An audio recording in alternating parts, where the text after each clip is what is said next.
Parque Eólico Arauco, 100% eficiente, inteligente y renovable. Cuidamos la salud del planeta generando energía limpia en franca lucha contra el cambio climático.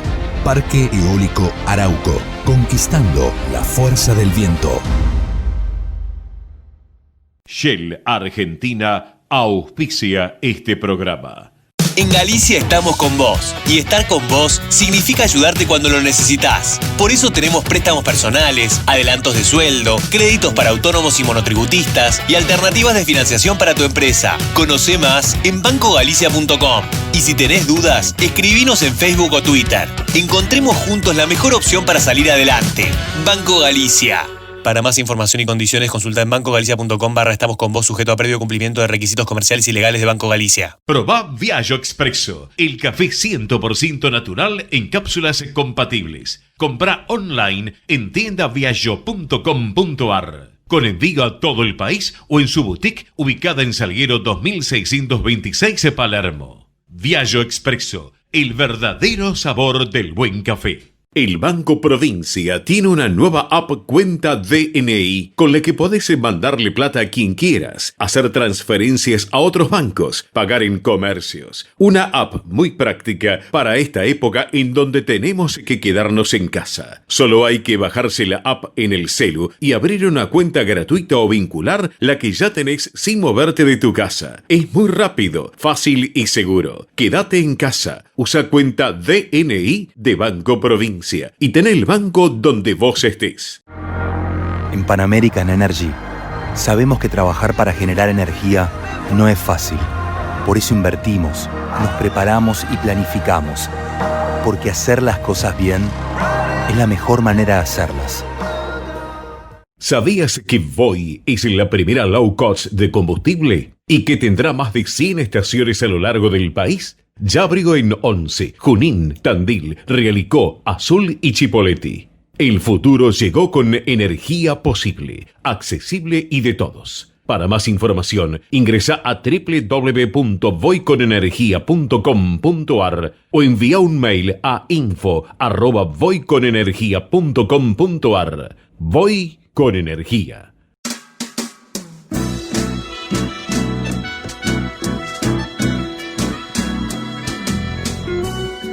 Entrevistas con los protagonistas de la política, la cultura, el espectáculo, la música y el deporte.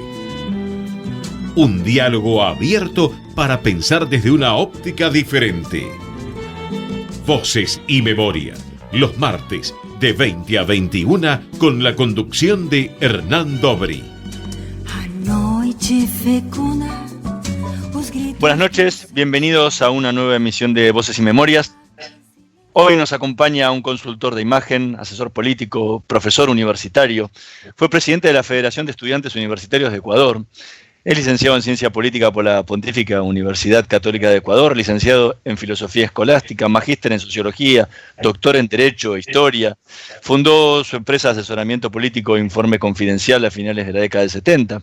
Entre el 98 y 2000 fue secretario de Administración Pública de Ecuador durante la presidencia de Jamil Mahuad.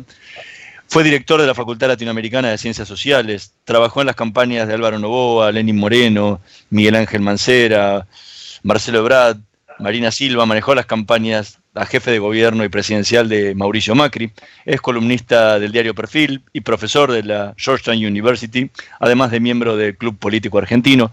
Entre sus innumerables libros están Mujer, Sexualidad, Internet y Política, Los Nuevos Electores Latinoamericanos, El Arte de Ganar, La Política del Siglo XXI, Arte, Mito o Ciencia, y ¿Dónde está la gente?, campañas y encuestas en la sociedad del presente extremo, escritos junto a Santiago Nieto. Fue condecorado con la Orden Nacional do Cruzeiro do Sul en el grado de Gran Cruz del Estado brasileño. Hoy nos tomamos un café con Jaime Durán Barba. Muchísimas gracias por acompañarnos. Un gran gusto, Hernán. Perfecto. Me encanta conversar contigo. Ha sido político, consultor, profesor universitario. ¿Cómo qué te gustaría que te definieran? Como una persona inquieta que no cree en la verdad. ¿Y por qué no crees en la verdad? Porque yo creo que todas las creencias son muy provisionales, incluidas las mías. He pasado por todas las posibilidades de ver la vida cuando dirigente estudiantil fue un dirigente muy radical. Era la época de los 60s, 70s. Estados Unidos había invadido Vietnam. La generación esa se marcó mucho por la protesta contra la guerra de Vietnam. Uh-huh. Fue algo que nos indignó a todos.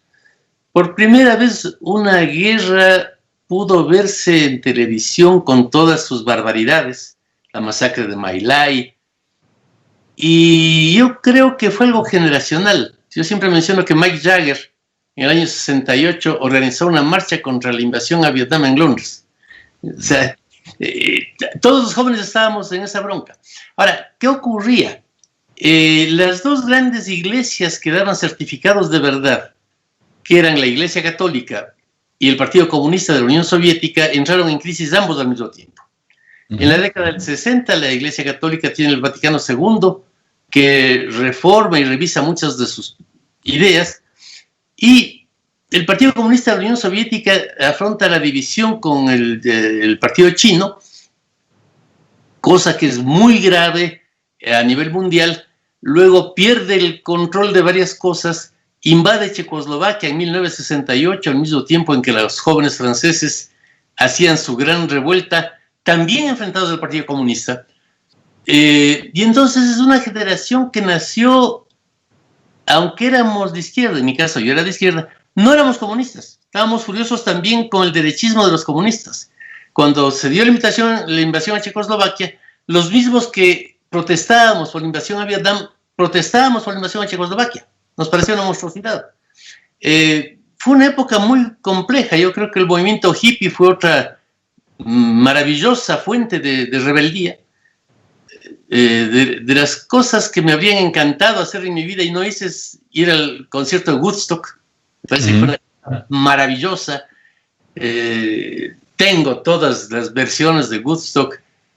Vos sabes que a Santana le contrataron a duras penas para Woodstock, le pagaron $70 por su presentación. Porque era un anónimo, no era un tipo que quería vivirse de campo. Pero estuvieron los Who. Woodstock fue una gran manifestación política en contra de la guerra de Vietnam. Y por yo creo que ahí hubo lo que yo llamo en mis textos siempre dos izquierdas.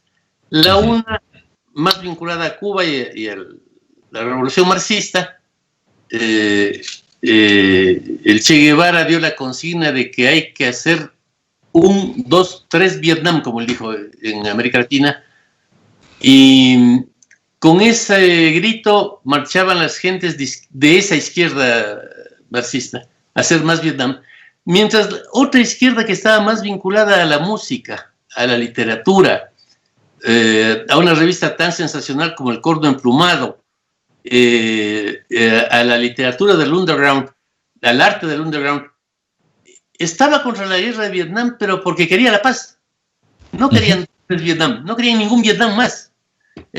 La consigna era Flowers, Freedom, Happiness, Love. Yo nací en Ecuador y viví en la frontera de esas dos cosas. Las FARC colombianas en ese momento, después derivaron en una guardia de los narcotraficantes, tenían una fuerte impronta de los poetas nadaístas de Colombia, de intelectuales maravillosos. El Frente Sandinista de Liberación Nacional de ese entonces tenía otra gente, ¿no? Esta barbaridad que existe ahora aplastando al pueblo nicaragüense. Estaba un tipo maravilloso como Ernesto Cardenal. Yo lo conocí, Ernesto, estuvo alojado aquí en la casa de mis padres en Ecuador. Pero era una izquierda con mucho contenido intelectual y si quieres poético. Para mí la música es una de las herramientas más importantes de transformación de Occidente. No hubo democracia hasta que empezó la radio. La radio permite que la gente participe. En Argentina se inició en 1920 con ese experimento en la calle Cerrito. Se implantó poco a poco. Hasta los años 50 se fue implantando la radio. Al igual que en México, que el primer experimento se hizo en el estado de Sonora, en Ecuador, en la ciudad de Riobamba. Es entre el 20 y el 50 que la radio se instala y curiosamente por primera vez la gente oye música. es interesantísimo pensar que líderes como Velasco Ibarra, como Perón, no oyeron música cuando eran jovencitos. Porque no había dónde. Yo tengo todavía todo lo que compró mi abuela cuando vino una compañía de ópera allá por el año 25 a Quito, y hay unos binoculares de nácar. Era un acontecimiento escuchar un concierto y nada más. Y eso lo hacía solamente la gente muy rica. La gente normal no. Una de las razones por las que iban a la iglesia era porque ahí se cantaba. Podían oír algo de música. De pronto en el 20 asoma un artefacto con el cual se escucha música. Hubo un señor, un migrante libanés que ahí en Buenos Aires, al principio llegaron 30 aparatos de radio. Y uno compró este señor que tenía un almacén en la avenida Santa Fe. Se hizo rico, tenía la radio prendida y todo el mundo iba a ese sitio para escuchar. Era un acontecimiento maravilloso. Ahora que todos tenemos estos artefactos en que portamos 3.000 canciones, es ridículo, es decir, como una canción. No, eso cambió, la música cambió todo. A la larga, un país como Brasil, que era tan disperso, en que se hablaban tantos idiomas, terminó unificándose con Getúlio Vargas y con el samba. El samba fue el espíritu de Brasil. Argentina en gran parte con Perón y el tango, Gardel, Goyeneche. Ecuador con Velasco Ibarra y JJ. O sea, la música fue algo importantísimo que luego yo creo que fue el elemento más subversivo de Occidente. La música es la que plantea una serie de cosas y, a ver, hubo mucho más gente que fue a ver musicales en el mundo que gente que leyó a Marx. Y los musicales plantearon otra forma de ver la familia, la sexualidad, etcétera, que son propios del tiempo actual. Sí. Yo creo que un conjunto como Pink Floyd tuvo una influencia descomunal en Occidente. La pared es espectacular. Todo su conjunto, que, claro, en esa época hay un lío muy grande con las drogas. Sí. Muchos cantantes favoritos, varios de la Woodstock, el que toca la batería en Santana, un solo de batería maravilloso, murió al año con sobredosis. Lo mismo pasó con Morrison. Lo mismo con Jimi Hendrix, con Janis Joplin. Sí. Varios cantantes maravillosos murieron así. Y en el caso de Pink Floyd, el fundador, un genio maravilloso, quedó descerebrado con la droga. Sí. Sí. Por eso hacen esa canción que es Shining You, Crazy Diamond, sí, que es un homenaje a él. Y el personaje con el que se inicia la película de la pared, con las cejas depiladas y rapado, es él. Así sí le vieron la última vez que estuvieron con él, con Jagger. Entonces, hay toda una problemática de las drogas que eran otras drogas, no eran las de nuestras barriadas. Un pensamiento que viene también mucho con la literatura underground, una poeta tan maravillosa como Margaret Randall, las locuras de Timothy Leary, que era el apóstol del LSD. Este Leary, tipo increíblemente inteligente, fundó esta religión del LSD para repartir el LSD por todo lado. Le metieron preso por esos 3 años. Cuando él salió de la cárcel, se había candidatizado a la gobernación de California Reagan. Y él pensó que debía salir a ser candidato para detenerle a Reagan. Se lanzó de candidato, sacó 2% de votos. Pero tenía unos amigos, él había fundado ya su movimiento y tenía un eslogan. Tenía unos amigos que le dijeron, bueno, te hacemos un jingle para la campaña.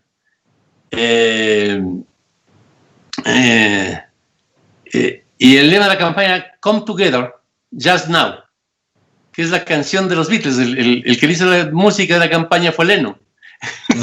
Gente, me imagino que debe ser una campaña en que Lennon era el músico de la campaña. Estamos conversando con Jaime Durán Barba. Vamos a escuchar, hablamos tanto de música, vamos a escuchar el primer tema que eligió para esta noche de Voces y Memorias, Pied Jesús, en la versión de Sarah Brightman con Paul Miles Kingston.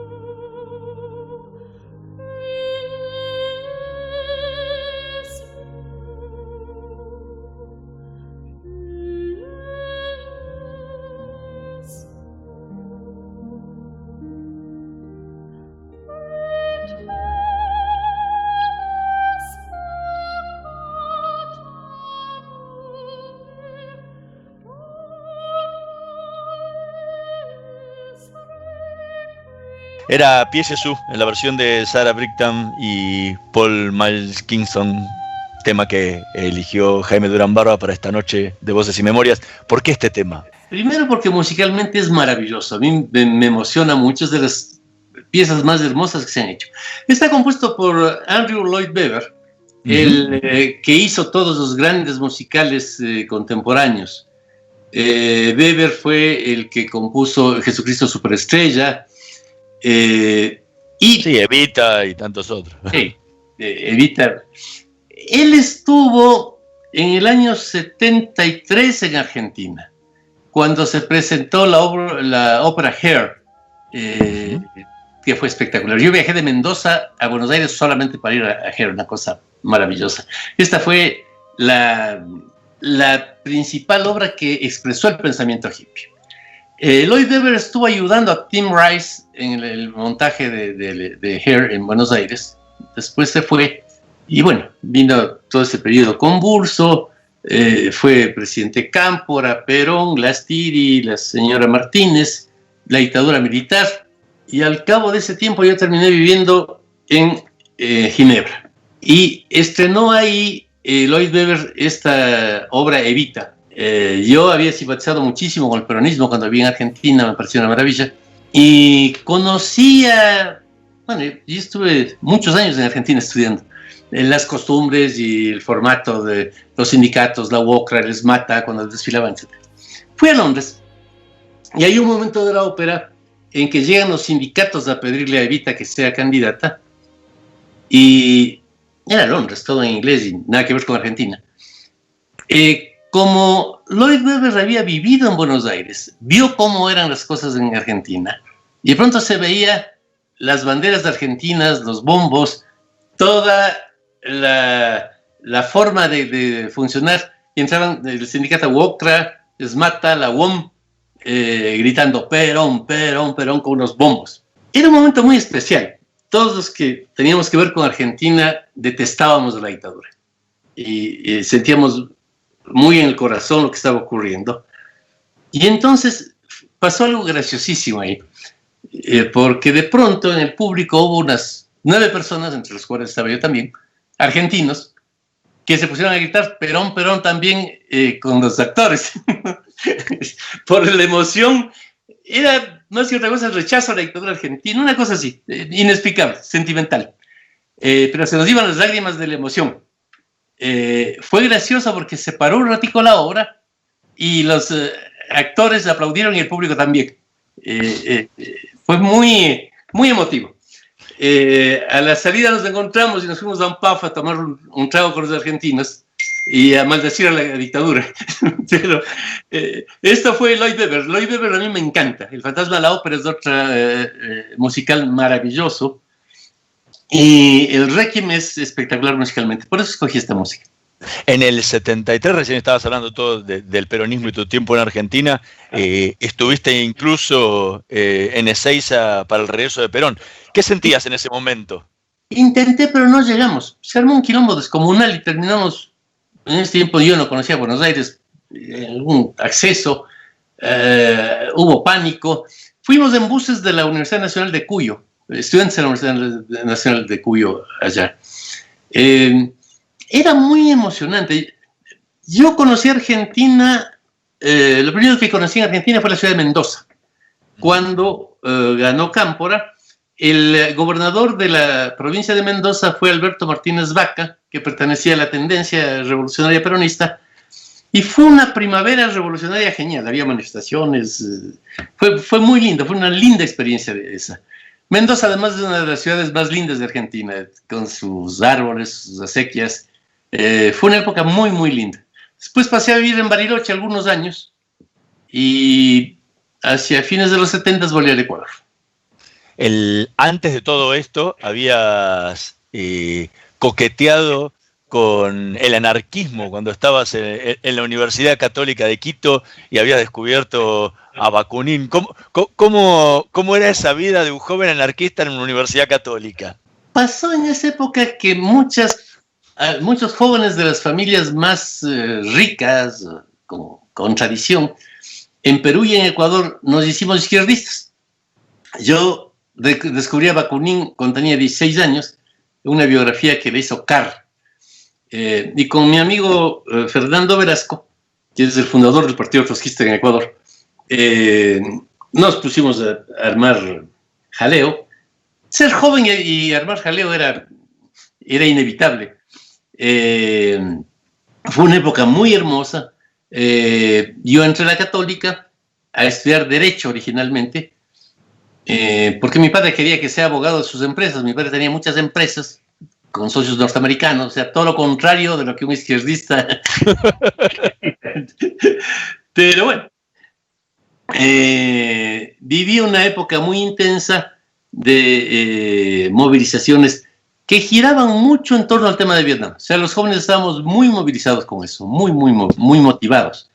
Y también la cuestión de Nicaragua. Yo recuerdo que con unas amigas le pelamos a un chancho los pelos y le pusimos un letrero que decía Somoza.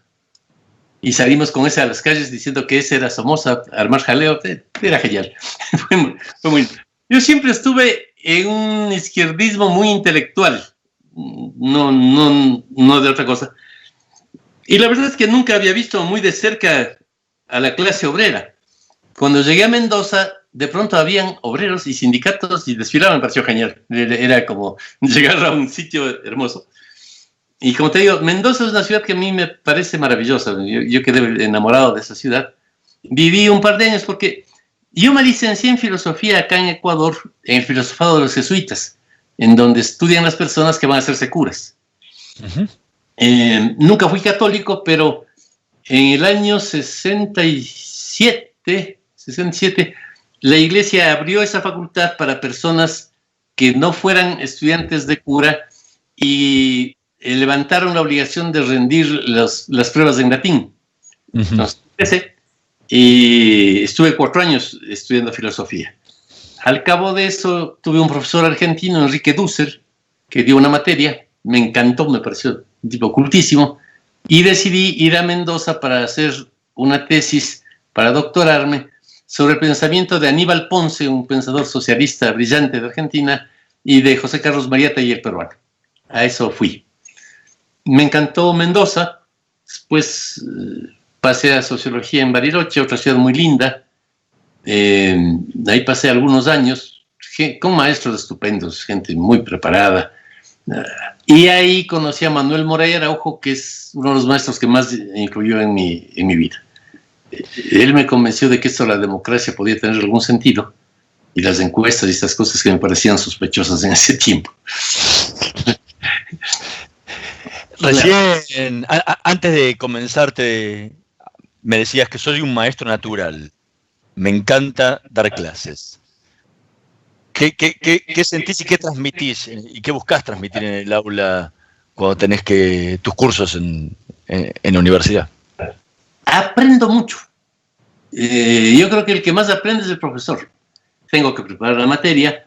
Desde hace años soy profesor en un posgrado que tiene la George Washington University en consultoría política. Entonces yo todos los miércoles doy 3 horas de clase a los inscritos en ese curso. Es un curso alucinante porque lo cerramos la semana pasada.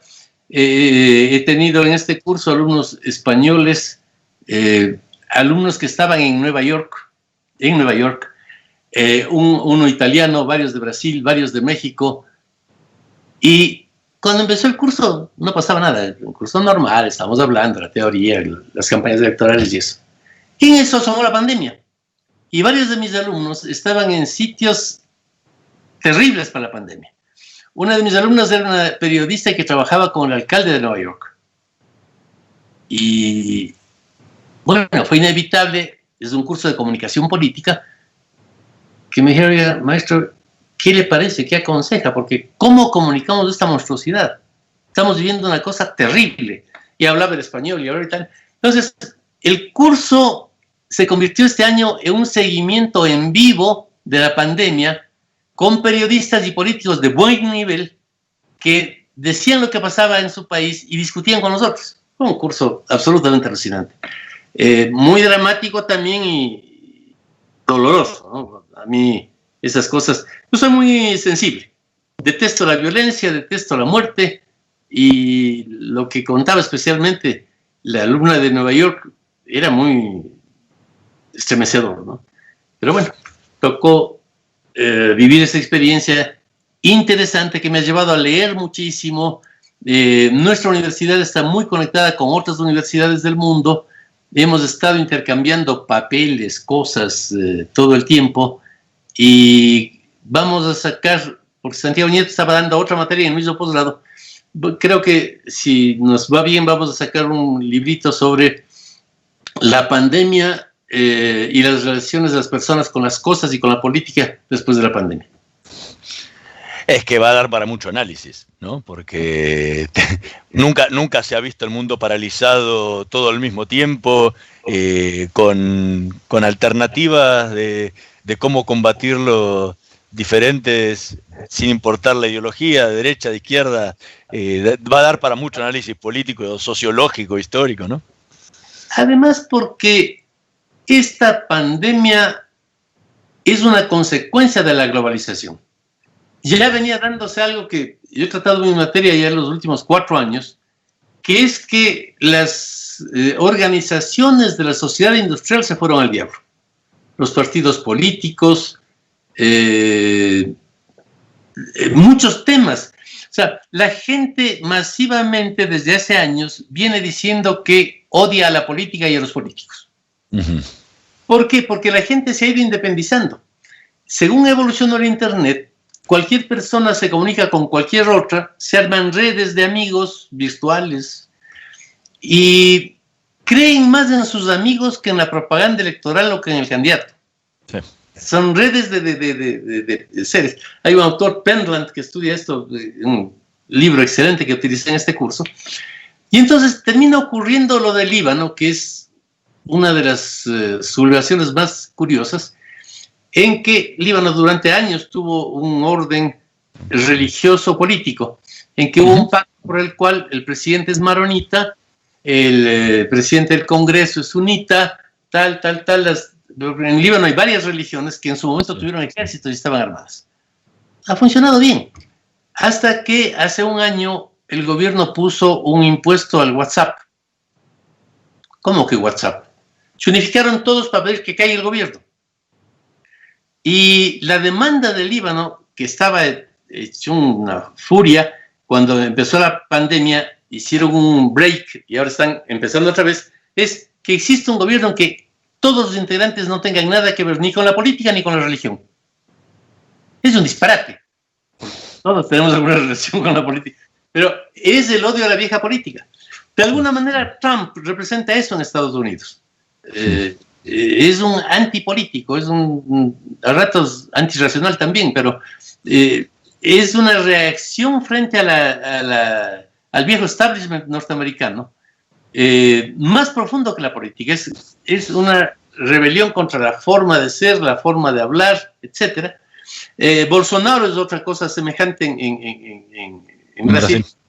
Pero no solamente gentes, estos dos me caen muy mal, pero también gente que me cae bien, como Trudeau en Canadá, como Macron en Francia. Son gentes de fuera de la política que actúan de manera distinta y que han tenido éxito electoral. Estamos conversando con Jaime Durán Barba. Vamos a hacer una pequeña pausa. En un minutito más volvemos con más Voces y Memorias. Ecomedios.com AM1220. Estamos con vos. Estamos en vos. No aplaudamos al mosquito, combatámoslo en serio. Para combatir el dengue, el zika y el chikungunya, evitemos que los mosquitos piquen y se reproduzcan. Usemos repelentes, coloquemos tules en la cuna de los bebés y demos vuelta a contenedores para que no se acumule el agua. Si tenés fiebre alta, dolor de cabeza y dolor muscular, no te automediques y acudí al médico. Encontrá más información en argentina.gov.ar. Argentina Unida, Ministerio de Salud, Argentina Presidencia. Gracias por quedarte en casa, gracias por no ser familiero, por el aguante de vivir sin fútbol, por hacer que cada día sea distinto para los más chicos, pero también gracias por salir y arriesgar tu vida para salvar muchas otras, por ir al campo, por llevar el trabajo a los más importantes, por estar ahí, en la caja del súper, como si nada hubiese cambiado. Gracias por el esfuerzo, por el optimismo, por darle para adelante. Aislados, pero más unidos que nunca. Argentina Unida. Argentina Presidencia. Podés vernos en vivo en ecomedios.com. Contenidos audiovisuales. Conectate con nosotros. Línea directa 4-325-1220. Voces y Memoria. Una hora con los protagonistas de la política, la cultura, el espectáculo, la música y el deporte para pensar desde una óptica diferente.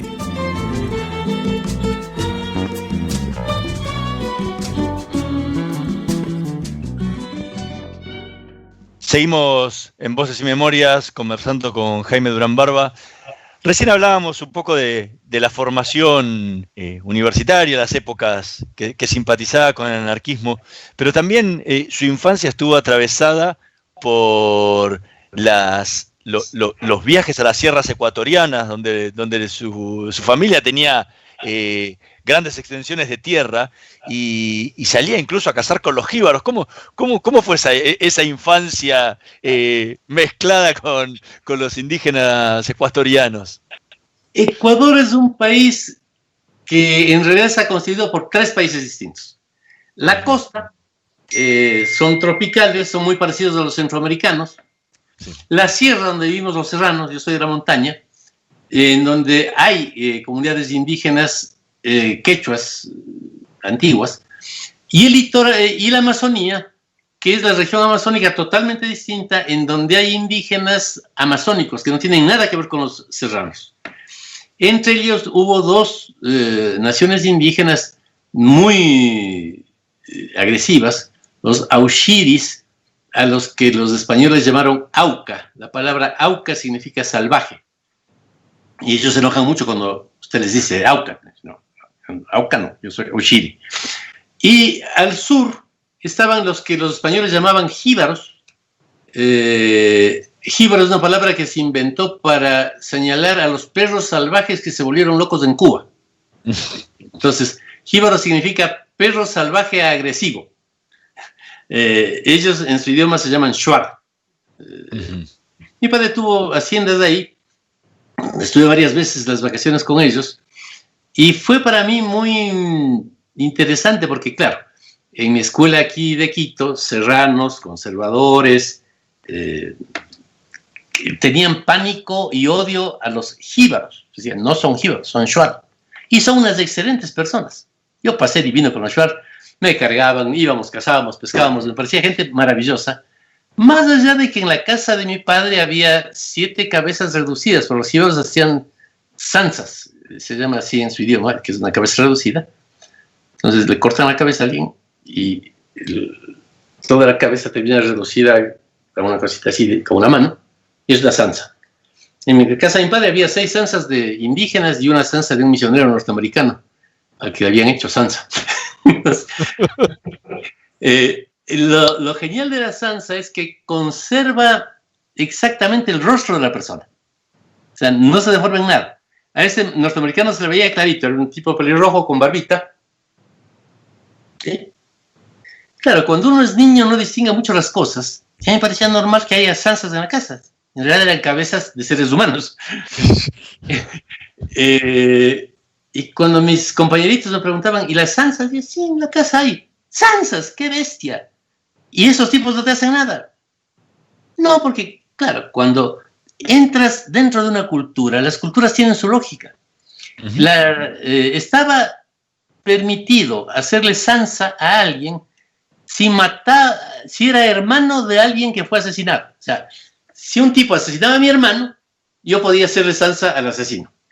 O si alguien venía a predicar religiones en contra del dios que ellos adoraban, un volcán que está en la Amazonía maravilloso, que se llama Sangay, el Sangay. Y venías de inventar religiones absurdas contra el Sangay, sí, hacían zanza también. Pero es que hacían zanza que asomaba. Con los demás eran gente muy amigable. Ahí empecé a aprender cómo existen mundos distintos que tienen su lógica y que son lindos. Y ese es un extremo. Gente que corta cabezas y gente que estaba en la escuela más aristocrática de Quito, escuchando otra cosa maravillosa que es la misa de Ángelis, que la oigo con frecuencia. Ahora, en esa infancia también era bastante revoltoso, ¿no? Al punto de que su papá lo metió en el colegio años antes de que tuviera que empezar el primario por lo inquieto que era. En la casa ya armaba jaleo, entonces me metieron. La teoría de mi padre fue que siga 3 veces primer grado para que asiente bien las letras. Pero me fue bien, yo siempre he sido un buen estudiante. Seguí mi carrera, y por eso es que entré a los 16 años a la universidad, era muy chiquito todavía, porque estudié rápidamente. Pero, a ver, yo tengo un hermoso recuerdo de todo. Esa escuela en que esos sacerdotes cubiertos de oro, como se usaba en la época, cantaban la Misa de Ángelis, que es una de las obras más hermosas del monofónico. Está todo en latín, excepto el Kyrie, que se canta en griego. Me parecía una maravilla, me parece una maravilla, son recuerdos hermosísimos. Compartir con los Shuar su vida, ver sus danzas, perfecto. Compartir con los indígenas de altura, que tienen otra cultura, su vida, su comida. Mi madre se asustaba mucho cuando yo, inquieto como era, claro, quería comer lo que ellos comen. Y hay una cosa que a ellos les parece deliciosa, y a mí también. En noviembre hay unos escarabajos que se llaman katso en quichua, que salen de aquí de la tierra, por miles. Los escarabajos blancos los capturan, les quitan las patas, las alas, la cabeza, y les fríen con tostado, con maíz tostado. Katso con maíz tostado.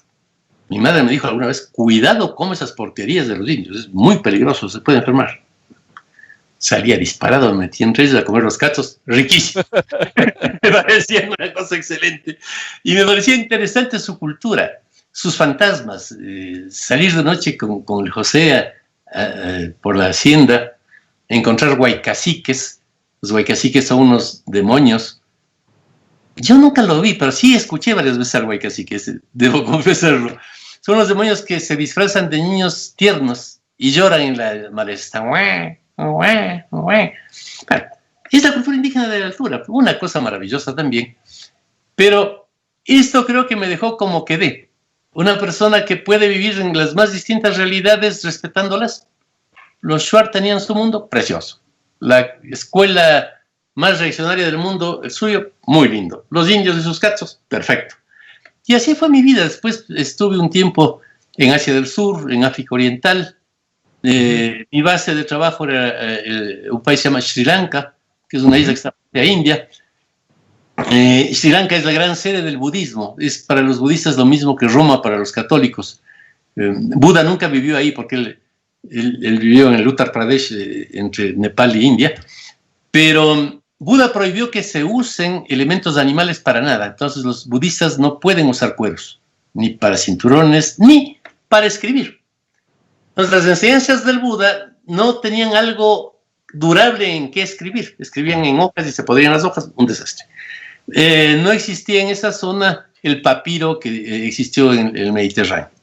Descubrieron unos misioneros una palmera que es semejante, que produce algo semejante al papiro en Sri Lanka. Y entonces los monjes fueron a Sri Lanka, y Sri Lanka es una especie de imprenta, digamos, de sitio de escribir y reproducir el sermón de Benarés, las 4 nobles verdades, y desde Sri Lanka es que se difunde el budismo hacia Japón, hacia Mongolia, etcétera, etcétera. Entonces, Sri Lanka es un país muy, muy religioso, una maravilla. El mundo budista me pareció sensacional. Hay una ceremonia del diente, porque ahí está un diente de Gautama Siddhartha, del Buda más importante, en un templo en la ciudad de Kandy. Pues una vez al año le sacan a ese diente, desfila el diente sobre el elefante más grande del país en ese año, le ponen una como casita, el diente va caminando sobre una alfombra roja que la enrollan y desenrollan los monjes. Atrás van unos 40 elefantes más con los símbolos de las distintas confesiones del budismo, y es una ceremonia de una intensidad mística maravillosa, es lindísimo, lindísimo. Bueno, yo igual he disfrutado de esas cuestiones en Sri Lanka con el budismo. He disfrutado mucho de la sensación mística más curiosa que uno puede tener, que es el 12 de diciembre en México llegan a México, a la Ciudad de México, entre 4 o 5 millones de personas, peregrinos, muchos de ellos cargando altares para ver a la Virgen de Guadalupe. A las 12 de la noche del 12 de diciembre le cantan a la Virgen esta canción mexicana, Las Mañanitas. Sí. Las Mañanitas. Bueno, oír a 4 millones de personas cantando eso a la Virgen es absolutamente emocionante. Aunque vos seas maometano, lloras de la emoción.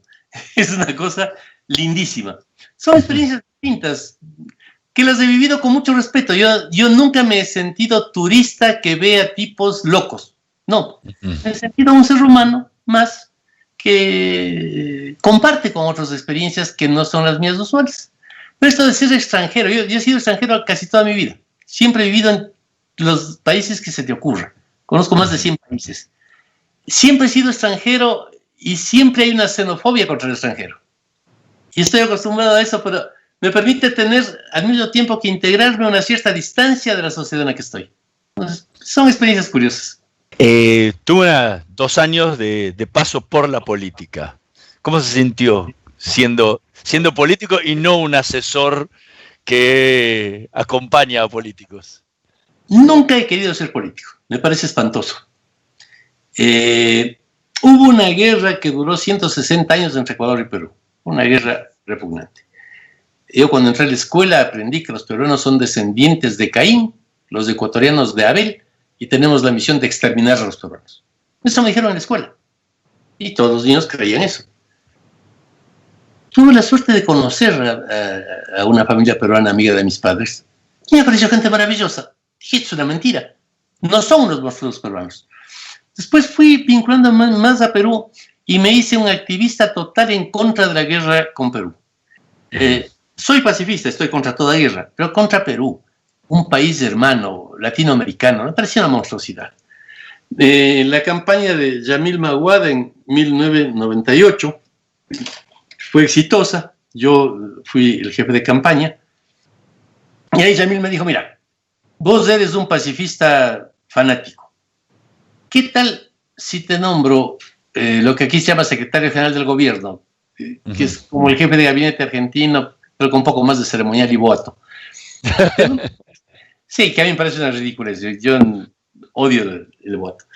Te nombro con todas las ceremonias y demás, con una sola misión: llegar a una paz, no a un armisticio, a una paz final con Perú. ¿Qué te parece? Dije, bueno, por la paz con Perú, sí, perfecto. Yo siempre trabajo con encuestas. El 90% de los peruanos no querían la paz. No querían.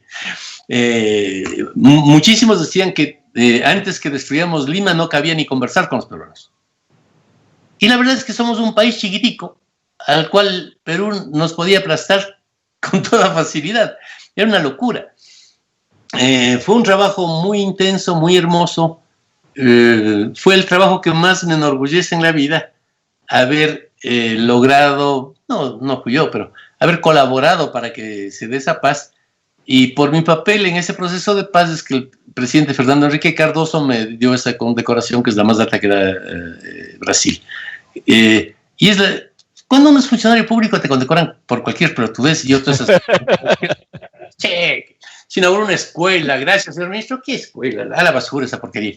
La única condecoración que conservo es esa, porque tiene que ver con la paz, que es algo que siento y creo profundamente. ¿Sigue pensando que una de las cosas más importantes que hizo en la vida es ese tratado de paz con Perú? Lo más importante, sin duda. Fue una cosa muy grave. El Ecuador gastaba más del 10% de su presupuesto anual comprando armas. Murió muchísima gente. El día mismo en que Yamil asumió la presidencia, yo estaba con él el día como jefe de gabinete, salíamos del palacio y eran unos militares. Avanza la escuadra peruana sobre Guayaquil. Podía haber cientos, miles de muertos. O sea, ¿y por qué? Porque estaban peleando por un pedazo de tierra entre latinoamericanos. A mí me parecía ridículo. No. Una vida humana no vale lo que un pedazo de tierra.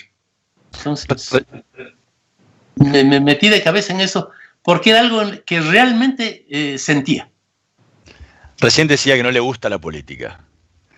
Ahora, ¿cómo hace para lidiar todo el tiempo, vive lidiando con políticos y trabajando para ellos. ¿Cómo compatibiliza ese desprecio que tiene con la política con asesorarlos? No me gusta ser político.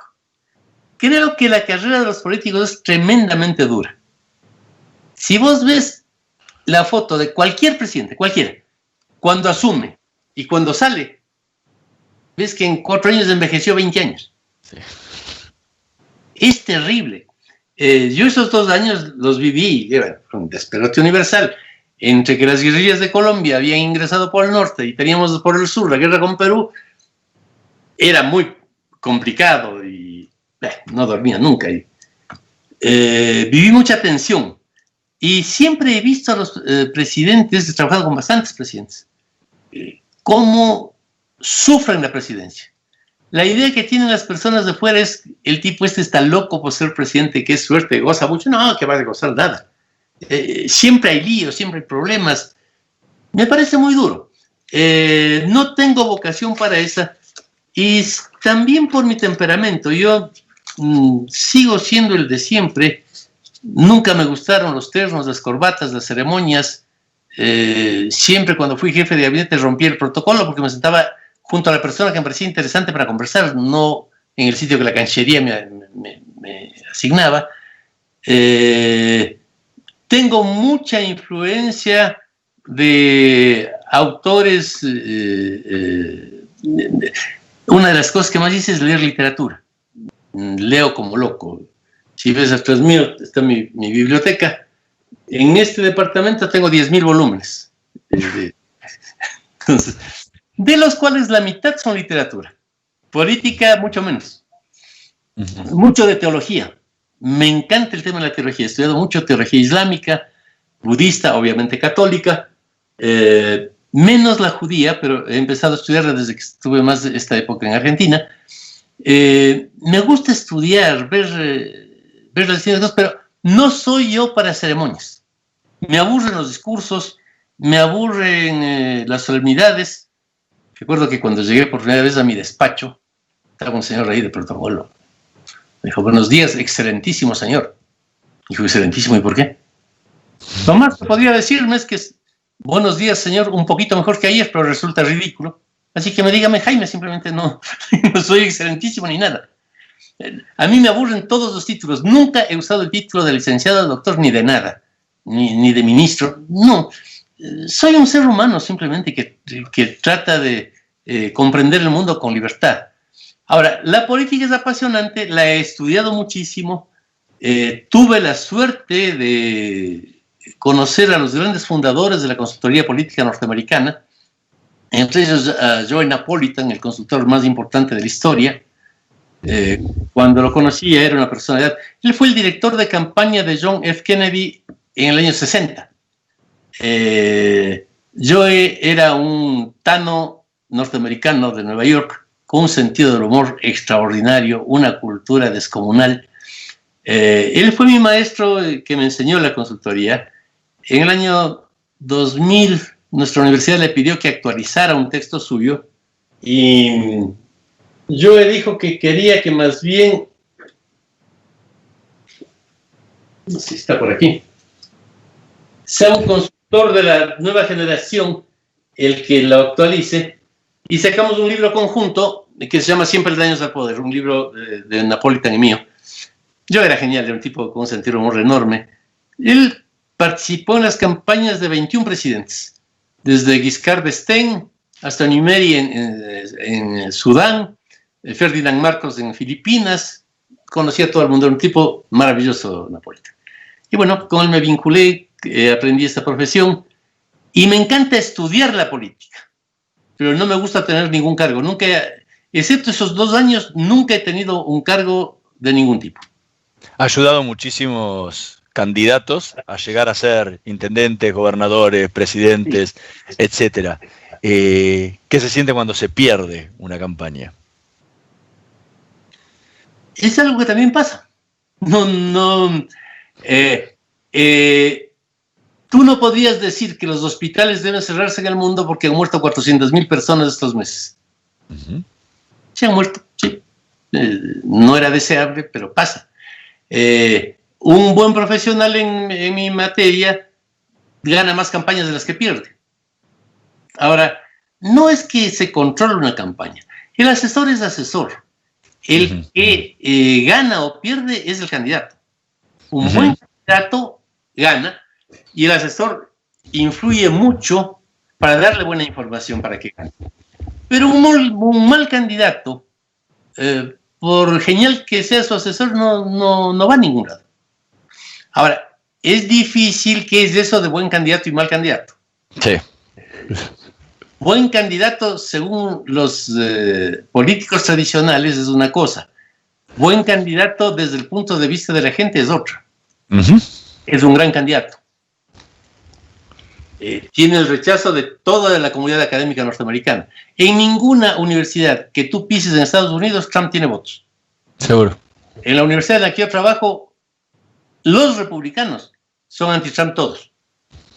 Porque es un tipo del anti-establishment. Pero es un buen candidato. Hay gente que se siente expresada por este señor, que es violento, que rompe las normas, que es racista y demás. O sea, buen candidato no es lo que a mí me gusta. Es buen candidato para la gente. ¿Y qué le pasó el 24 de octubre cuando Mauricio Macri perdió la elección? Cuando perdió la elección fue una pérdida con sabor a triunfo más bien, ¿no? Lo de las PASO fue imprevisto y brutal. Nos dio un palazo en la cabeza. Pero hubo unos primeros 15 días de desconcierto, al cabo de los cuales se empezó una campaña, creo yo, de las más interesantes que se hayan hecho en América. Entre las PASO y la elección, Mauricio Macri subió, no me acuerdo, fueron como 8 millones de votos. Y Fernández casi ninguno. Fue espectacular. Y fue una campaña que está hecha con todas las teorías últimas y modernas. Una campaña en la que es la gente la que hace la campaña y no el candidato. Son manifestaciones autoconvocadas, son gentes que se movilizan por sí mismas, que es la nueva cultura que nació con el Internet. Es la cultura de Airbnb, de Mercado Libre, de Uber, de la participación de la gente que hace activamente cosas, y el dirigente lo que hace es orientarle a la gente dentro de lo posible, pero son campañas que hace la gente. Pero dentro de su haber, ¿en qué lo pone? ¿En éxito o en fracaso? Ambas cosas. La situación económica que se vivió con el gobierno de Mauricio, que yo no creo que fue su culpa, yo de economía no entiendo mucho, pero fue catastrófica. O sea, el salario real cayó, hubo una inflación descomunal, porque también hay una cosa que aprendí en ese gobierno más que en otros, y es que el mundo tiene presidentes cada vez menos independientes. Recuerdo que estaba subiendo ya la economía argentina cuando hubo una crisis con la moneda de Turquía. Se derrumbó la bolsa, y como se derrumbó la bolsa, se derrumbó Argentina. Estamos totalmente interconectados. Y una de las cosas que va a pasar después de la pandemia es que si no entendemos eso, nos vamos a hundir. ¿Van a haber otras epidemias como esta? Sí, porque hay decenas de miles de vuelos de avión todos los días. Y eso va a hacer que cuando alguien se enferme de alguna otra cosa en Liberia, terminemos enfermos en Nueva York.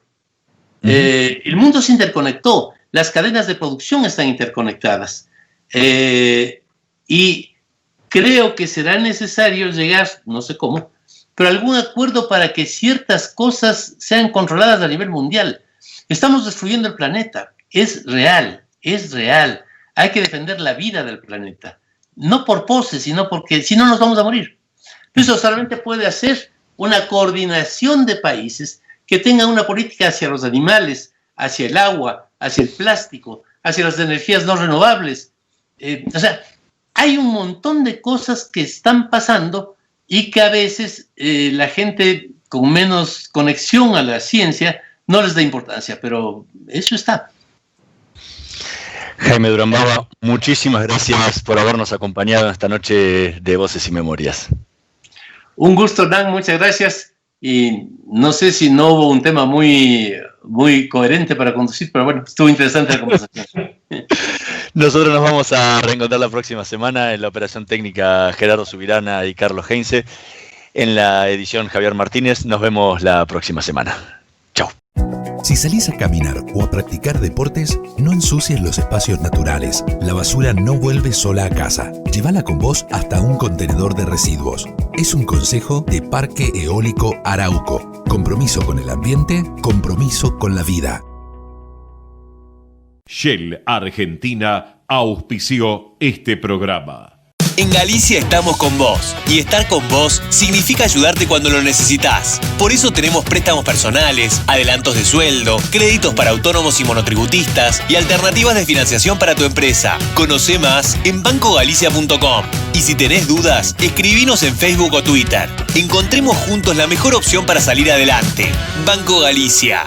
Para más información y condiciones, consulta en bancogalicia.com/estamos con vos, sujeto a previo cumplimiento de requisitos comerciales y legales de Banco Galicia. Probá Viaggio Expresso, el café 100% natural en cápsulas compatibles. Comprá online en tiendaviaggio.com.ar. Con envío a todo el país o en su boutique ubicada en Salguero 2626 Palermo. Viaggio Expresso, el verdadero sabor del buen café. En Pan American Energy sabemos que trabajar para generar energía no es fácil. Por eso invertimos, nos preparamos y planificamos. Porque hacer las cosas bien es la mejor manera de hacerlas. ¿Sabías que Voi es la primera low cost de combustible y que tendrá más de 100 estaciones a lo largo del país? Ya abrió en Once, Junín, Tandil, Realicó, Azul y Chipoleti. El futuro llegó con energía posible, accesible y de todos. Para más información, ingresa a www.voiconenergia.com.ar o envía un mail a info@voiconenergia.com.ar. Voy con energía.